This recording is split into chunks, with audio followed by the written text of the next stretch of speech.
Damn. So it's no stew today then.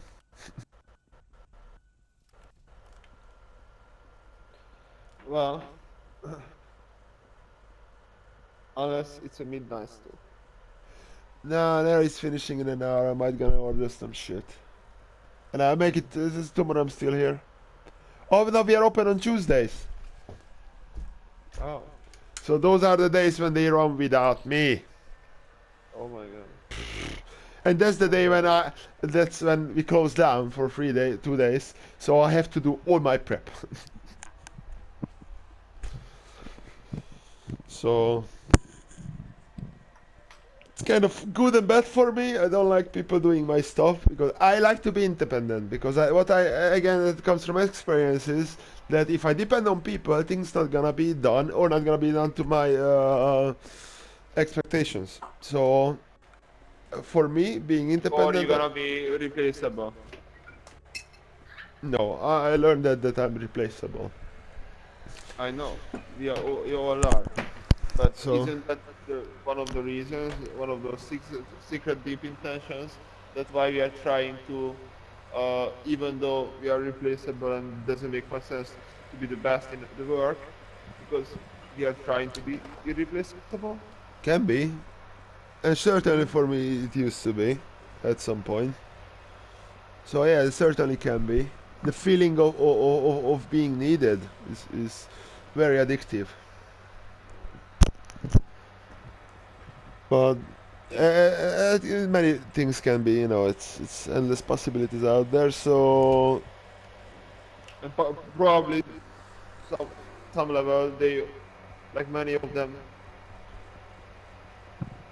stand like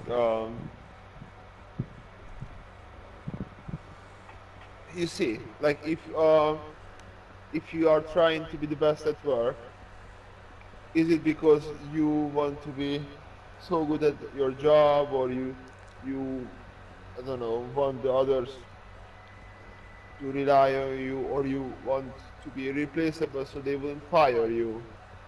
Like, so you see, everything can be led back to you being being selfish. it can be, but that's the thing. It can be. So Because, well, yeah, so that's a good point. or I push so much because I don't have self-esteem and trying to make myself worthwhile, or it can be Hmm. really many things. But and for me, I know it used to be many things, different parts of my life, what made me push. So when it keep changing, and like as I clearly see that I'm replaced when everyone is. Uh, Even if part of me knows that I'm kind of not, because if you do something in a certain way, then anyone who knows you, they're gonna want you. So you're kind of not just one from the bunch, from the dozen, but like one in a million. And as I worked with many chefs, finding a chef like me that Dimitri always have speeches about me. Uh, Who is Dimitri? the Dimitri, the Greek guy, the Howard the leader. But he has preaches about everything. But it kind of feels very mixed when he does it about me, and like I'm kind of out of place hearing it, but kind of feels good. But uh, and also I know it's just a trick. It's his job to trick people, to manipulate people, even if it's for their betterment or for his or for both. Uh, but still, and people see that I do things that others wouldn't, and that's just, and for me it's a ridiculous thing because that's my base. So people being on there, that it's like, how do you go deeper than deep? Uh,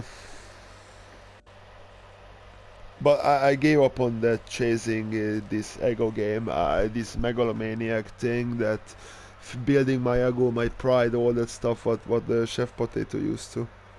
'Cause it's very toxic, very damaging for me. But for different reasons, and I got different results, mostly inertially. So doing everything don't make me suffer anymore, kind of, even if I have to. I just do me. So and it never been the problem me doing me plus a bit more, me doing plus a lot more, or me suffering just for doing me.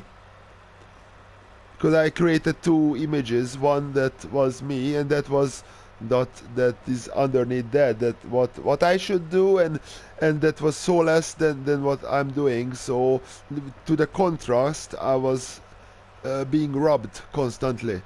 But that's just a mental trap I create for myself. I'm being robbed, I'm being abused, I'm being this and that. But people did not want to abuse me. People used me because people. We are talking about the work environment, and there, that's how it works. We have to carry out a task, so we use everything we can. And as I always say, that have you ever juiced a lime with a grater? Doesn't really work. And when people ask me to do things, and like, hey, it's certainly not my job. Ask the sous chef. Ask the other whoever chef this and that. Well, people who didn't do anything all day, whatever. But then I would ask them like, why don't you grate? Why don't you juice a lime with a grater? No, no, no. You choose a lime with a lime juicer. So it's a no-brainer because I see myself part of the environment, and the environment is working in a certain way. And when I became a victim of that environment, then I start to hurt myself. So there comes the deeper understanding of yourself, and it's how you use the external things. That someone tells you that you're ugly and you're stupid, and I can decide to use that against myself or not.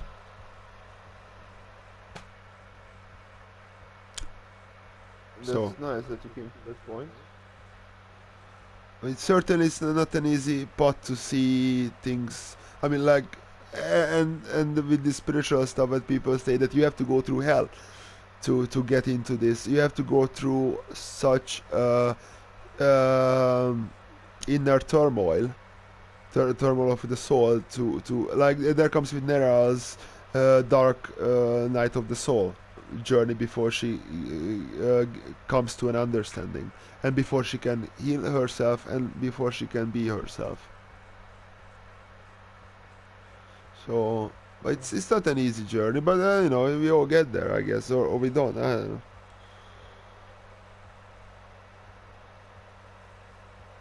And but at the end, it's heaven and hell is here, and it is what we experience. That is exactly heaven and hell, and when you have control over that, to live in heaven or live in hell, and when you realize you can have the same conditions, the same external everything, the same events, and you can turn that into complete hell or complete heaven. It's all what you do with yourself, and how you understand and experience the situation. I don't know. It's all how you think about things, Yeah, how you handle your thoughts. yeah, yeah.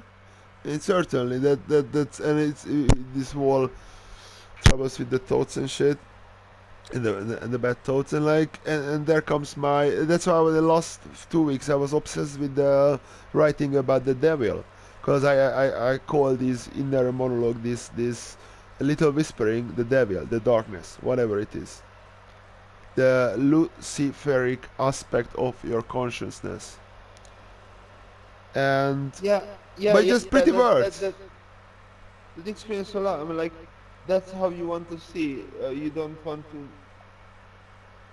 to me, the way I see it, like you don't want to name it what it is. Like I want to call it bad thoughts. I want to call it a favor or a deal. I want to break it down to A plus B equals C. plain, understandable, simple. You going for a more poetic way, maybe the same idea.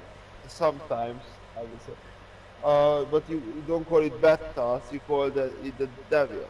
You know, I don't know. It's beautiful. Like you see it sometimes the opposite, but sometimes the same sort of thing I see, but you don't want to see it so bare and plain. You want to I see it on a do. poetic. No, No, you call it the devil, and you see it on a poetic, and you dress it up nicely. because I get your point. yeah, so I'm trying to capture it, and no, it's that's why if I would read, and Nera told me that what if one of the guys would read one of my things when I keep writing, because most stuff I write during service, and like some of them, like conversations between me and the devil and all that kind of stuff. And like they would think that I'm crazy, and that's the thing that she knows what I mean by those things, and she knows I'm not. But you know, for if you don't know what how I mean by these things, that might come out a bit strange.